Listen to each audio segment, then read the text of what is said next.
سورۃ الاخلاص قرآن حکیم کی عظیم ترین سورت، جس کو حضور نے فرمایا ثلث قرآن، تہائی قرآن کی مساوی ہے۔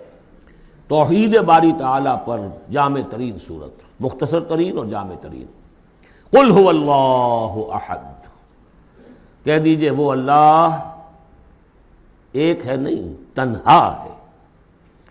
ایک کے لیے لفظ واحد ہے، واحد سے تو اسنان ثلاثہ شروع ہو جاتی ہے، اکیلا، the most unique person۔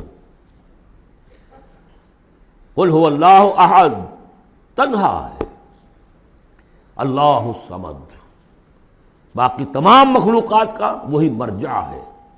Samad کہتے ہیں بڑی چٹان کو، جس کا سہارا لیتے تھے لڑنے کے وقت، کہ پیچھے چٹان اچھی ہو تاکہ پیچھے سے دشمن جو ہے حملہ نہ کر سکے۔ پھر یہی لفظ آ جاتا تھا سرداروں کے لیے کہ جن کی طرف رجوع کرتے تھے لوگ، تو یہ کہ اصل بخود قائم ہے، اپنے بل پر قائم ہے، کسی نے بنایا نہیں اسے، اس کی حیات مستعار نہیں ہے، اس کی حیات اپنی، اس کا علم اپنا۔ باقی جو بھی کائنات کے اندر مخلوقات ہیں وہ سب اس کی بدولت ہے۔ لا یحیطون بشیء من علمہ الا بما شاء، ان کا وجود بھی اللہ کا عطا کردہ، انہیں حیات بھی مستعار ہے، مانگی ہوئی ہے۔ عمر دراز مانگ کے لائے تھے 4 دن، اور وہ مانگی ہوئی زندگی ہے، جب چاہے گا لے لے گا ہم سے، ہماری زندگی اپنی تو نہیں ہے۔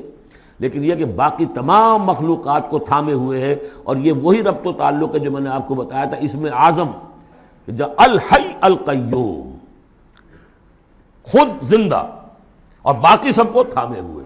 کل کائنات اس کی توجہ کی وجہ سے قائم ہے۔ لم یلد ولم یولد، نہ اس نے جنا اور نہ وہ جنا گیا، نہ اس کے کوئی ماں باپ، نہ اس کی کوئی اولاد، نہ اس کی کوئی جوڑی، مت جورو اور بیوی، مت اتخذ صاحبۃ ولا ولدا، یہ ہم پڑھ چکے ہیں قرآن۔ اس اعتبار سے نفی ہو گئی کہ کچھ لوگوں نے اس کے لیے بیٹیاں تجویز کر دی، فرشتوں کو خدا کی بیٹیاں بنا دیا، کچھ لوگوں نے جو ہے اس کے لیے بیٹے بنا دیا، حضرت مسیح کو بنا دیا، اور حضرت عزیر علیہ السلام کو بنا دیا یہودیوں نے، سب نے نہیں، کچھ ان کی فرقوں نے، وغیرہ وغیرہ۔ لیکن یہ کہ اس کا معاملہ یونیک ہے، نہ اس نے کسی کو جنا، نہ وہ کسی سے جنا گیا۔ وَلَمْ يَكُنْ لَهُ كُفُوًا أَحَدٌ، اور نہیں ہے اس کا کوئی بھی، اب کفو جو کہتے ہیں برابری کا، کسی حیثیت سے اس کے برابر، کفو، ہم پلہ، ضد، ند، مثل، مثال، مثیل، کوئی نہیں، کوئی اس کا ہم پلہ نہیں ہے، کوئی اس کا ہم رتبہ نہیں ہے، کوئی اس کا کفو نہیں ہے۔